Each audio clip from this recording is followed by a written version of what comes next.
Telba qalblar. Muallif Choli qushi. Muyassar Xolida deb taxmin qilayotgan yigit bilan qayta uchrashib, u bilan suhbatlashardi. Sizning ismingiz rostdan Xurshidmi? Bilmayman-da. Men kimligimni bilmayman. Qanaqasiga? 1,5 oy oldin falokatga yo'liqdim va xotiramni yo'qotdim. Oilamdagilarni hech kimni tanimayapman. Uydagilarim eslatishga harakat qilishdi, ammo eslolmadim. Kecha siz menga xuddi meni avval tanigandek qaradingiz. Shunga sizni uchrashuvga chaqirdim. Demak, bu mening holatim. Adashmaganimni bilardim. U falokatga uchragan va xotirasini yo'qotgan. Lekin biz kimni ko'mdik? Axir u quyib qo'ygandek Xolidni o'zginasi edi-ku. Hozir Xolid kim bilan? Qaysi oilada yashayapti? Yana uylantirmoqchi ekan uydagilari. Tushuna olmayapman. Hammasi chigal. Ota-onangiz ismi nima? Bilsam bo'ladimi? Faqat noto'g'ri tushunmang. Buni bilishim shart. Dadamning ismi Shavkat Azizovich. Oyim vafot etgan ekan. Ismlari Gulnora. Bitta opam, bitta singlim bor. Men yolg'iz o'g'il ekanman. Shunday deng. Taniysizmi? Ha, taniyman. Ammo sizning ota-onangiz boshqa. Siz boshqa oilada yashayapsiz, adashmasam. Meni rostdan eslolmadingizmi? Yo'q, eslolmayapman. Xurshid bir nimalarni o'ylagandek bo'lib turdi-da, boshini ushladi birdan. Yaxshimisiz? deya darrov turib yoniga bordim. Boshimga og'riq turdi. Yaxshimisiz? deya Xurshid bilan kelgan yigit tez keldi yonimizga. Siz nima dedingiz? Xurshidni tobi qochdi menimcha. Hali to'liq tuzalmagan. Nimadir bo'lsa, Shavkat Azizovichdan gap eshitaman. Men yaxshiman.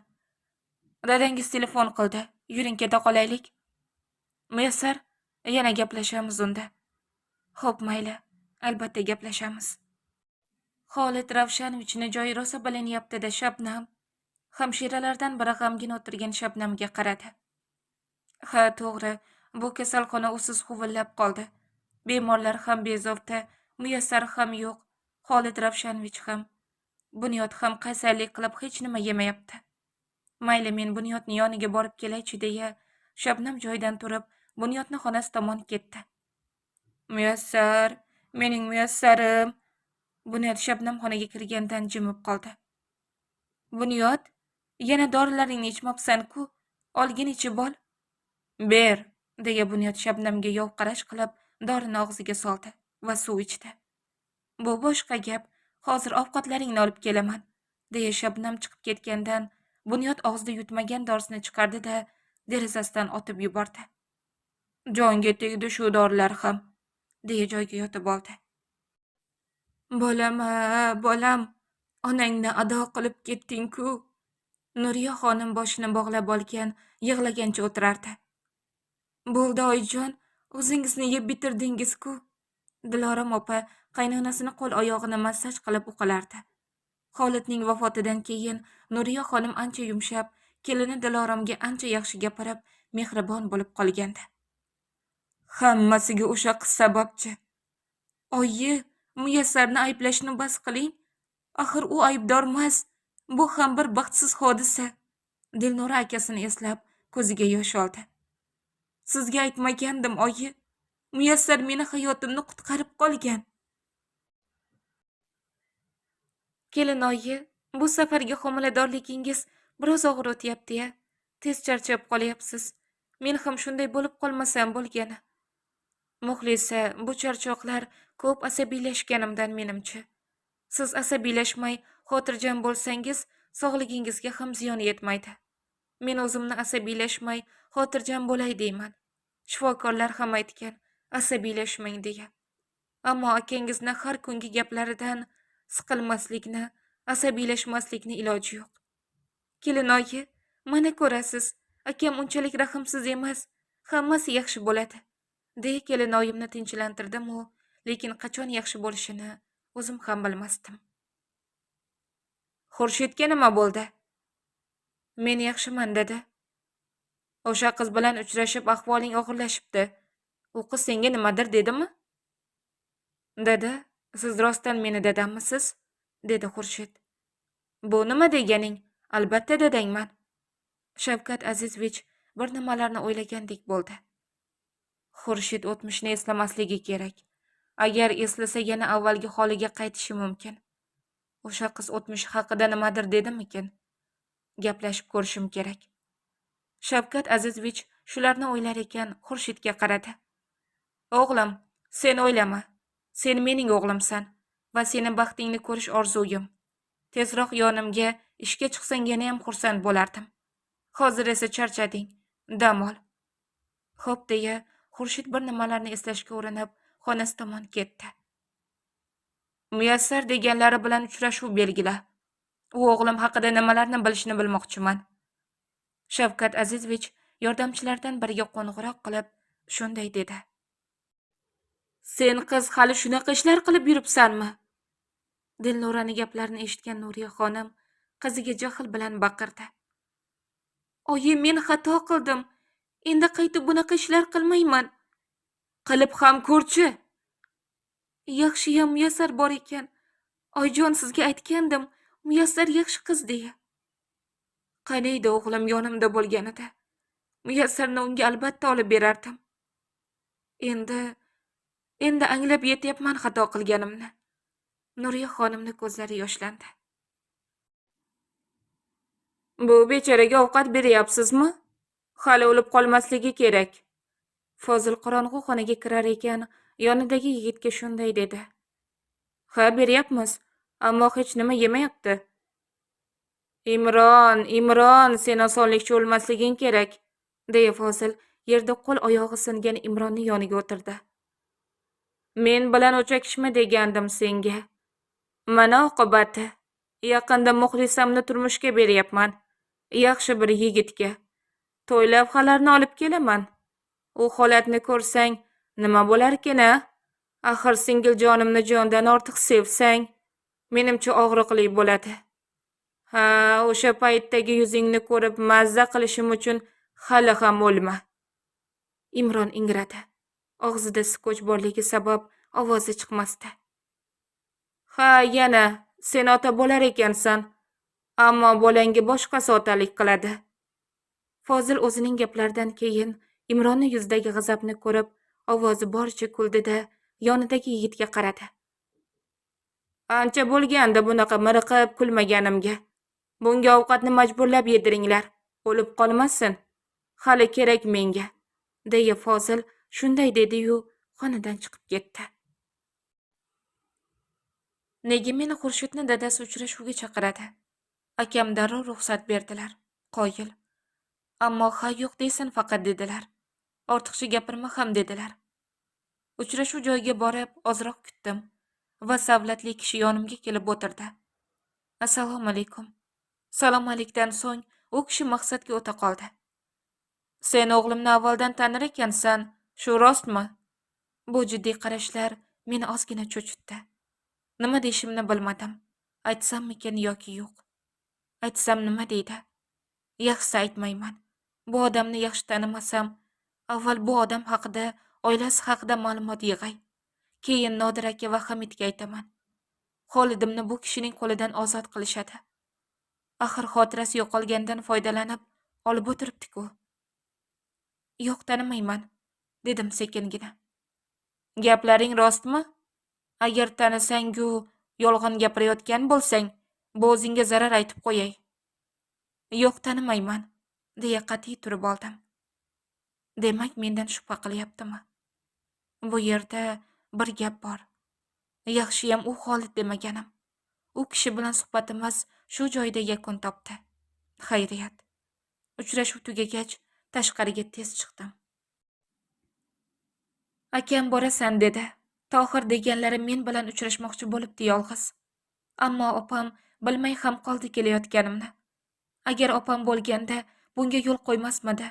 Qo'rqibgina menga aytilgan mehmonxonaga kirdim. Akamga uchrashdim deb shu yerdan qaytib ketsam-chi. Ammo Tohir deganlari kelmadi desa, akam o'zimga emas, bolajonimga zarar yetkazadi. Bolam sog'-omon tug'ilishi uchun bu nusxa bilan uchrashishga majburman. Nega aynan mehmonxonaga chaqirdi ekan? Nega? Uchrashuv bo'ladigan xona eshigini, qo'ng'irog'ini xohlamaygina bosdim. Biroz turib, Xunukkina kulgancha eshikni Tohir ochdi. Xush kelibsan, jonginam. Nega turib qolding, kira qol. Ha, yana qorovul bo'lib opaginang kelmadimi? Nima gapingiz bor edi? Ketishim kerak. Hali kelmasdanoq ketaman deysanmi? Avval kirgin ichkariga. Tohir qo'limdan shart ushladi-da, meni ichkariga kirgizib, eshikni yopdi. Darrov u ushlagan qo'limni tortib oldim. Miyamda har xil o'y-xayollar. Xolidimni qanday qilib u odamdan qutqarishni o'ylardim. Uyga ham shu xayollar bilan keldim. Keldim-u Muxlisa uyda yo'qligidan hayron bo'ldim. Muxlisa qayerga ketdi, kelinoyi? Muxlisa bo'lajak kuyov bilan ko'rishgani ketdi. Nima? O'sha yoqimsiz Tohir bilanmi? O'zi ham xohlamasdan ketdi. Akangiz majburladi menimcha. Kelinoyi, u yuz ko'zidan umuman yaxshi insonga o'xshamaydi. Nimadir qilaylik. Muxlisaga farzandiga nimadir ziyon yetkazmasdan nimadir qilaylik. Muxlisaga hech nima qilmas. Axir akangiz singlisiga ziyon yetkazishiga yo'l qo'ymas. Men jim o'tira olmayman. Boraman deya hovliga chiqdim. Ammo darvozaga yetganimda qorovullar chiqarmadi. Bu nimasi? Nega eshikni yopdingiz? Qo'rqmasang-chi, hurkak oxulardek-sana. Har bir harakating menga yoqyapti. Tohir yonimga kela boshladi. Sen bilan ozroq suhbatlashib olmoqchiman. Axir yaqinda turmush quramiz. Bir-birimiz haqimizda ko'proq bilib olishimiz kerak. Yaqinlashmang, deya ortga yurdim. Hali ham yaqinlashmayman. Yaqinlash ham bo'lar, lekin hozirmas. Avval o'tiraylik, biror nima yeb, ichkiliklardan ichaylik. Kela qol, deya Tohir bordi-da, 2 kishilik bezatilgan dasturxonga borib o'tirdi. E'tibor qilmagan ekanman. Bezatilgan stol, shamlar yoqilgan. Xohlamayman. Nima gapingiz bor edi? Tezroq ayting, ketaman. Buncha ketaman deding? Mendan qo'rqmasang-chi, kel bunda o'tirgin, ozroq suhbatlashaylik. Aytdim-ku xohlamayman deya. Joyimdan qimirlamay turaverdim. Rostsa sabrimni sinading nozlanib. Tohir joydan turib, yonimga tez keldi-da, qo'limdan qattiq ushlab, sudragudek bo'lib yotoqqa uloqtirdi. Bir buyumdek. Buni kutmagan men dovdirab qoldim. O'zi qo'rquvim bor edi. Endi yana ham qo'rqa boshlagandim. Joyimdan turaman degunimcha, Tohir meni joyimdan qo'zg'almaydigan qilib tashladi. Siz jinnimisiz? Qo'yvoring meni. Bo'ldi, tipirchilab asabimga tegyapsan. Seni bu nozlanishlaring asabimni o'ynatdi, deya tegachoqlik qila boshladi. Nima qilishni bilmay, tez-tez nafas olib chiqarardim va ko'zim guldonga tushdi. U bo'yin aralash yuzimdan o'payotgan payt shunchalik undan qutulishni o'ylardimki, o'sha guldonni bir amallab olib, boshiga urdim.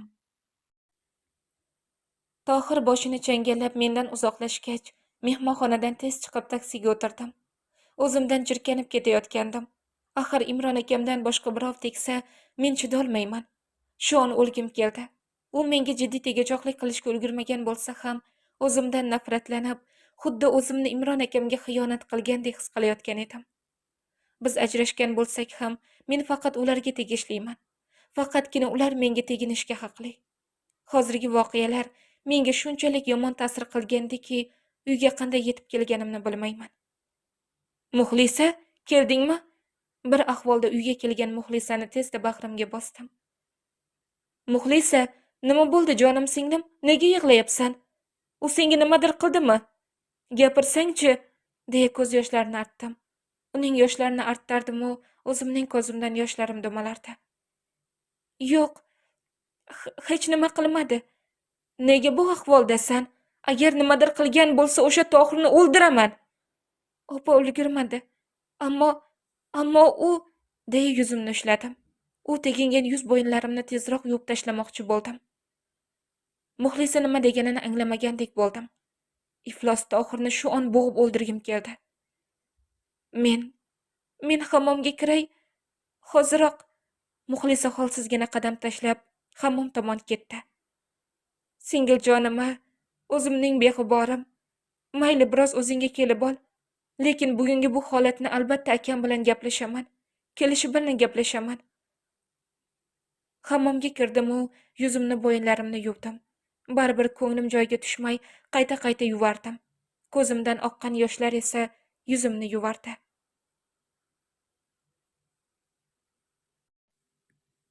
Muxlisa kechgacha xonasidan chiqmadi. Bir so'z demasdi. Majburlab ovqat yedirdim. Nihoyat akam ham keldilar. Voy, qayerdan quyosh chiqdi? Singlim meni kutib olgani chiqdimi? Akam chayqalib kelganidan mastligini sezdim-u, gapirish befoydaligini bildim. Kelinoyimga rahmim keldi. Homilador holida akamni suyab, xonalariga olib kirib ketdi. Men ham qaytib xonamga kirdim-u, Muxlisani quchgancha uyquga yotdim. Iflos Tohir. Meni beg'uborimni shunchalik qo'rqitdimi? Kelganidan beri jim. Ertalab ertaroq uyg'onib, akamni uyg'onishini kuta boshladim. Nihoyat turdilar. Nima deysan? Dedi akam. Kelinoying quloq miyamni yedi ertalabdan. Turing, Muyassarning gapi bor sizda deya. Aka, siz biz singillaringizni baxtli bo'lishini xohlamaysizmi? Faqatgina zug'um qilib qiynaysiz. Bizni nima aybimiz borki, esimizni taniganimizdan beri shunaqa qilasiz? Esimizni taniganimizdan beri shunaqa zug'um qilib kelgansiz. Men-ku mayli. Muxlisani ozroq o'ylang. Axir homilador bo'lsa, shu holiga turmushga bermoqchisiz. Baxtli oilasini buzib, uni baxtsizlik botqog'iga tashlayapsiz. Kecha qilgan ishingizni oqibatida mana Muxlisa xonasiga qamalib olgan. Na ovqat yeydi, na gapiradi. Bu albatta bolasiga zarar emasmi? Siz uni bila turib o'sha xotinboz Tohirni yoniga yuboribsiz. Uyat bo'lsa ham aytaman. U iflos Muxlisani zo'rlamoqchi bo'libdi. Arang qutilib qolibdi. Nega bunaqa akasiz? Nega? Singillaringizni baxtsiz qilyapsiz. Dugonalarimni akalariga havasim keladi. Ularni akalari yeri ko'kka ishonishmaydi. Sizchi? Siz tuban razil kimsasiz. Sizga faqat biz orqali keladigan pullar qiziq. Bu yoqda singillaringiz baxtsiz bo'ladimi? Ishingiz yo'q. Ichimdagi bor gaplarni aytib olish bugunga nasib qilgan ekan. Siz ham odammisiz? Yo'qsiz. Yetar. Akam stolni mushladi. Indamaganimga haddingdan oshyapsan. Bor xonangga bor. Akam shunday dedi-da, xonasi tomon ketdi. Dilnoza, kiyimlarimni tayyorla tez. Fozil kiyindi-yu, to'g'ri Tohirning mehmonxonasiga bordi. Tohir hali ham o'sha yerda edi. Boshini bog'lab olgan, uxlab yotardi. Fozil xonani ham taqillatmasdan ichkariga kirib bordi. Hoy it, tur o'rningdan. Fozil Tohirni uxlab yotgan joyidan turg'izib, devorga tiragancha bo'g'di. Sen qayerdan paydo bo'la qolding? Tohir kutilmagan vaziyatdan dovdiradi. Sen bilan kelishgandik it. Singlimga tegmaysan degandim. Tug'ib olsin, keyin bemalol er-xotin bo'lib yashayverasan dedim. Sen nima qilding kecha, nima? Ozgina o'zingni bosib ol. Rahmat ayt birovdan qolgan singlingga uylanayotganim uchun. Xo'p, og'zingga qarab gapir. Sen mening singlim haqida gapiryapsan. U birovdan qolmagan. Uni nikohli eri bor edi. Qayerdagi ko'cha qizlariga tenglashtirma. Keyin o'zing emasmi? Singlimni bermayman dedim. Homilador ekan dedim. Qancha yalinding, yolvording. Endi gapingda tur erkak. Agar singlimni tuqqunicha biror bir ziyon yetkazadigan bo'lsang, ayab o'tirmayman. Hammasi kelishganimizdek bo'lsin. Sen nomimga hali biron bir narsa o'tkazmading. Singlimga ham tegmaysan tuqqunicha. Muxlisam, tura qol, biror nima yeb olgin. Opa, ishtaham yo'q.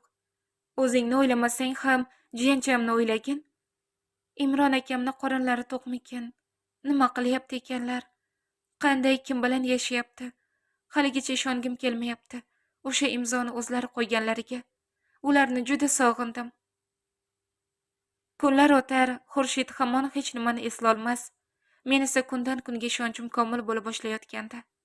Xurshidni Xolidim ekanligini bilib. Men unga turmushga chiqyapman, ammo bu holda bo'lishini xohlamagandim.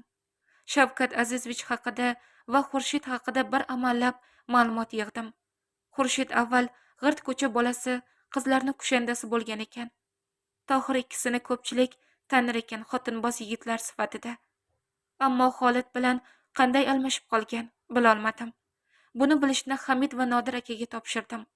Ular boshida ishonishmagandek bo'lishdi. Xolid tirik deganimda. O'z ko'zlari bilan xotirasi yo'qolganini ko'rgachgina ishonishdi.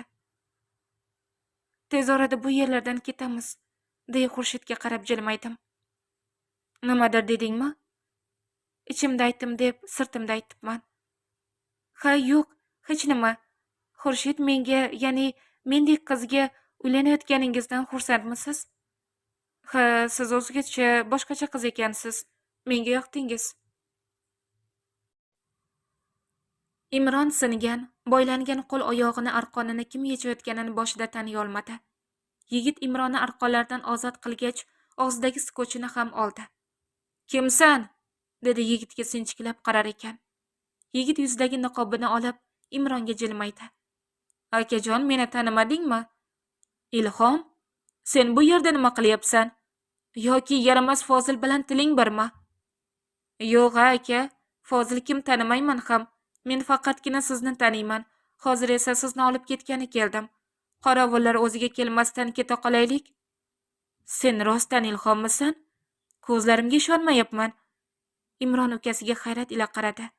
Chunki ukasini bunaqa qilishini umuman kutmagandi-da. "Ha, o'sha sizni ukangiz Ilhomman", deya Ilhom akasini ko'tardi-da, binodan chiqdi.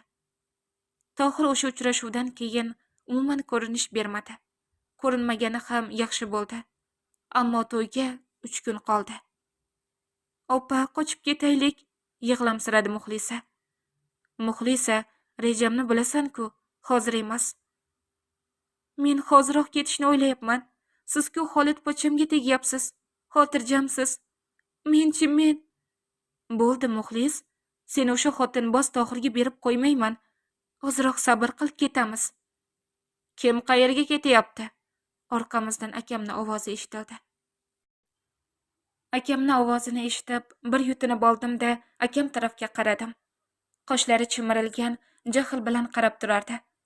"Hech qayerga ketmayapmiz. Agar..." Akam tez yonimga keldi-da, bilagimni qattiq siqdi. "Agar qochib ketishni o'ylagan bo'lsangiz, ayab o'tirmayman. Meni bilasan-a? Bilasan-a dedim." "Ha, bilaman." "Unda aqlli qiz bo'lib o'tiringlar", deya eshikni ortidan qulflab ketdi. Nega eshikni yopmadik-a? Hamma rejalarimiz barbod bo'ldi. "Opa, baribir ketamiz." "Voy Muxlis, buncha jasorat qayerdan?" "Bilmadim, ammo ketamiz." "Jiyancham seni o'zgartiryapti, qoyil. Ko'zlaringda qo'rquv yo'q-a?" "Bolajonim uchun hamma narsaga tayyorman." Akam hech nimani eslolmagani yomon bo'ldi-da. Eslaganda bizni foydamizga edi. Shavkat Azizovich juda kuchli inson ekan. Uni qo'lidan akamni olish qiyin. Hamid bilan telefon orqali suhbatlashardik. "Hamid, siz meni duo qiling, o'sha uydan men olib chiqaman Xolidimni." "Baribir o'zingiz zo'rsizda, kelinoyi. Uyaltirmang. Mayli, sizga omad. Akamni o'sha uydan olib chiqishingiz bilan menga qo'ng'iroq qiling." Hamid bilan gaplashib bo'lib, telefonni o'chirdim. "Aka, Xurshid men bilan uchrashmoqchi ekan. Shunga borsam maylimi?" dedim nonushta payti. Bugun nonushtani xonamizdan chiqib, yeyishimizga ruxsat bergandilar. "Bor, faqat tezroq qayt." Jahldor asabiy akamdan ruxsat olib, Muxlisaga hech qayerga chiqmasligini tayinlab, ko'chaga chiqdim. "Aka, yaramas it qo'l oyog'ingizni sindirgani uchun javob beradi hali." Ilhom oyoq qo'li gipsda o'ychan yotgan Imronga qaradi. "Oyoq qo'lim mayli, u qalbimni parchasini yulib ketdi. Muxlisam o'sha razilni qo'lida. Men esa hech nima qila olmayotganim alam qilyapti. Mana men bor-ku, aka. Faqat qizishmasdan ish qilgan. Fozilga jismoniy zarar yetkazmayman. Men unga o'xshab nomardni ishini qilmayman. Men unga aqlim bilan javob qaytaraman. Uning qing'ir ishlarini fosh qilaman. Qamalib tavbasiga tayansin. Menga notebookimni va telefonimni olib kelib ber. Yana senga boshqa topshiriqlarim ham bor." "Xo'p, aka. Sen qanday qilib o'zgarib qola qolding?" "Aka, bu dunyoda sizdan boshqa suyanchim yo'qligini anglab yetdim. Hammasi uchun kechiring. Men endi faqatgina to'g'ri yo'ldan yuraman." Xurshid, siz menga ishonasizmi? Unchalikmas. Sirli jilmaydi Xurshid. Darrov qovoqlarimni uydim. Mayli, unda sizga o'tmishingizni eslatmayman ham. Hazillashdim-ku, Muyassar. Darrov xafa bo'lib olmang. Bilasizmi, men sizga ilk ko'rganimdanoq ishonch bildirganman. Chunki his qildim. Qalbim sizni avvaldan taniydigandek. To'g'ri, avvaldan taniysiz. Tezroq eslasangiz deyman. Hammasini eslab, avvalgidek bo'lishingizni xohlayman. Demak, biz sevishganlar bo'lgan ekanmiz-da. Ha, shunaqaroq, deya ko'zlarimni olib qochdim. Adashmabman. Qalbim adashmabdi, Muyassar. Xurshid iyagimdan tutib o'ziga qaratdi. Menda yana o'sha hayajon, o'sha titroq degan hislarim hamrohligida Xurshidni ko'zlariga termildim. Lekin meni olib qochishingiz g'irt ahmoqlik. Nega ahmoqlik bo'lar ekan? Axir sizni haqiqiy oilangizni yoniga olib boraman. Do'stlarim yoki har kim eshitsa ustimdan kulmaydimi? Siz qiz bola bo'la turib meni olib qochsangiz, shunga majburmiz. Yana o'sha kulganlarni og'zi burnini qon qilaman, deya jilmayib qo'ydim. Jasoratli Muyassar. Nima, esladingizmi? Quvonib ketganimdan Xurshidning yuzidan o'pib oldim. Xolidim meni esladi va bu ishimdan uyalib, xijolat bo'lib darrov undan uzoqlashdim. Ajoyib sizda, Muyassar. Lekin men hech nimani eslamagan edim, deya Xurshid menga yaqin kelib gapirdi. Ammo bu o'pich yana takror bo'lishi uchun gaplarimni takrorlashim mumkin. Qanaqa o'pich? Men eslolmayapman. Yaxshisi, uyga qayta qolaylik. Ertaga men aytgan joyda uchrashamizmi? Ketamizmi? Keta qolaylik, deya Xurshiddan uzoqlashdim. U ortimdan sekin yurib keldi-da, qo'limdan tutdi. Yaxshiyam borsiz, Muyassar, dedi. Siz deyishingiz shart emas. Yana bitta narsa aytsam maylimi? Sen deyishga hali moslashmadim. Moslashsam aytaman. Nima gapingiz bo'lsa ham bemalol aytavering. Sizni Xoli deb chaqirsam degandim. Yolg'iz qolganimizda albatta. Bu ismga o'rganing. Haqiqiy uyingizga borsangiz, sizni shu ism bilan chaqirishadi. Menga o'tmishim haqida ko'proq aytib bering. Nima ish bilan shug'ullanganman, bilgim kelyapti hammasini. Rost aytgim bor, ammo ko'p qolib ketdik. Uyga bormasam bo'lmaydi. O'zim aytaman akangizga, yana ozroq qoling. Xo'p, deya Xurshidga o'tmishini aytib berdim. Doim birga yurgan ekanmiz-da, ishda ham, uyda ham. Sizga sevaman deb aytganmanmi? Bu savoldan yuzim qizardi. Nega aynan Xolidni oldida uyatchan qizga aylanar ekanman? Bu sevgi nimalarga qodira? U menga sevishini aytmagan edi, ammo telba qalbim ila his qilardim sevishini. Xurshidga uyidan ketib qolganimni, ortimdan izlab borganini aytmay qo'ya qoldim. Hozirgi gaplarimni tahlil qilib olishini kutdim. Yo'q, aytmagansiz sevishingizni. Balki aytish vaqtini kutgandirman, Miyascha. Shu Miyascha desam, nimadirlar yodimga tushyapti, ammo eslolmayapman. Bo'ldi, o'zingizni qiynamang. Asta-sekin eslaysiz. Senlarga kimdirni tashlab ketib ham bo'lmaydi. Qanday qilib qochirib yubordinglar, lapashanglar? Qo'l oyog'i singan inson bo'lsa, kimdir kelib olib ketdi. Sizlar og'zingizni ochib qarab turavergansizlar. Lapashanglar. Fozil yigitlardan birini yuziga musht tushirdi va shu payt telefoni jiringladi. Ha, boryapman dedim-ku. Muxlis, dadil bo'lgin. Bugun muhim kun. Hammasini uddalasak, keyin hammasi iziga tushib ketishiga ishonaman. Oppa, qayerga ketamiz? Men Imron akam bilan uchrashmasam bo'lmaydi. Muxlis, buni iloji yo'q deb o'ylayman. Qochib olishni arang uddalasak ham. Ko'nglim notinchda, oppa. Qochib olaylik, keyin uchrashuvni ham tashkil qilamiz.